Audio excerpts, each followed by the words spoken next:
Hello friends, welcome back to Papa's Kitchen. இந்த special biryani episode யாருக்காகனா fish லவர்ஸ்க்காக தான். வாங்க ஃபிஷ்ஷை வாங்குங்க. இந்த வாரம் கலக்குறோம். ஒரு ஃபிஷ் பிரியாணியை பார்த்துடலாம். ஃபிஷ் பிரியாணிக்கு சின்ன மீன் இல்லாமல் நடுமுள் இருக்கிற மாதிரி பெரிய மீனில் எனி டைப் வாங்கிக்கலாம். எந்த மீன் வேணால் வாங்கிக்கோங்க.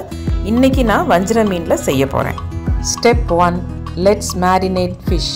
1/2 kg வஞ்சிர மீனை இப்படி க்யூப்ஸாக கட் பண்ணி வாங்கி க்ளீன் பண்ணி எடுத்துக்கிட்டு இது கூட ஒரு ஸ்பூன் மஞ்சள் தூள், 1 ஸ்பூன் மிளகாய் தூள், 2 teaspoon Kashmiri chilli powder, 1 spoon garam masala powder, 1 spoon சோம்புத்தூள், 1 ஸ்பூன் ஜீரகத்தூள், 1 ஸ்பூன் பூண்டு பேஸ்ட்டு, 1 ஸ்பூன் இஞ்சி பேஸ்ட்டு, 1 ஸ்பூன் சால்ட், 5 சின்ன வெங்காயத்தையும் 1 ஸ்பூன் ஜீரகத்தையும் மிக்சியில் இந்த மாதிரி பேஸ்ட் மாதிரி அரைச்சி அதையும் ஆட் பண்ணிக்கலாம். அது கூட 2 டேபிள் ஸ்பூன் தயிரையும் ஆட் பண்ணிக்கிறேன். இதை நல்லா மிக்ஸ் பண்ணிவிட்டு மேரினேஷனுக்கு 15 மினிட்ஸ் அப்படியே விட்டுறலாம். நல்லா ஊறட்டும். இந்த மீனில் இந்த மசாலா நல்லா ஏறிடும். Step 2, let's soak rice. 400 grams basmati ரைஸை 3 to 4 டைம்ஸ் நல்லா கழுவிட்டு அது முங்குற அளவுக்கு தண்ணி ஊற்றி 15 மினிட்ஸ் ஊற வச்சிடலாம். Step 3, let's fry fish. பேனை அடுப்பில் வச்சுட்டு 150 ml அளவுக்கு ஆயில் சேர்த்துட்டு கொஞ்சம் சூடான உடனே மேரினேட் பண்ணி வச்சுருக்கிற ஃபிஷ் பீசஸை நம்ம ஃப்ரை பண்ணி எடுக்க போகிறோம். இப்போ ஒன்று ஒன்றா நம்ம ஆயிலில் சேர்த்துக்கலாம். இது கூட ஒரு கத்து கருவேப்பிலையும் நம்ம போட்டுட்டு ஃப்ரை பண்ணணும். 2 சைடும் கொஞ்சம் வேக விட்டு எடுத்துக்கலாம்.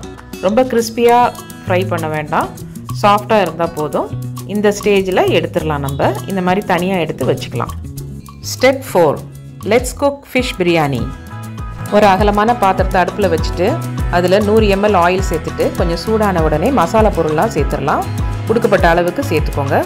மசாலா பொரிஞ்ச உடனே 4 மெலிசா நறுக்கின வெங்காயம், 3 பச்சை மிளகா, 1 ஸ்பூன் சால்ட்டு, இது 3த்தையும் சேர்த்துட்டு நல்லா வதக்கணும். வெங்காயம் நல்லா வதங்கணும். நல்லா செவக்கிற அளவுக்கு வதக்கிட்டு இது கூட 1 ஸ்பூன் இஞ்சி பேஸ்ட்டு, 1 ஸ்பூன் பூண்டு பேஸ்ட்டு சேர்த்துக்கிறோம். இதையும் சேர்த்து நல்லா வதக்கலாம். இது வதங்கின உடனே 4 தக்காளியை நல்லா அரிஞ்சு இது கூட சேர்த்துட்டு இதையும் வதக்கலாம்.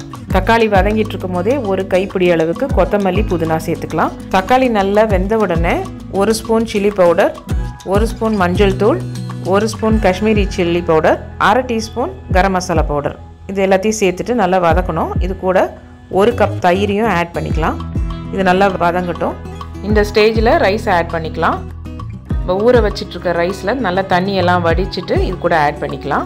2 கப் ரைஸ்க்கு 3 கப் தண்ணி ஊற்றிக்கிறேன். ஸோ இதை நல்லா மிக்ஸ் பண்ணிவிட்டு சால்ட் டேஸ்ட் பண்ணிக்கோங்க. எனக்கு கரெக்டாக இருக்குது. வேணும்னா நீங்கள் ஊற்றிக்கலாம். இப்போ மூடி வச்சிடலாம்.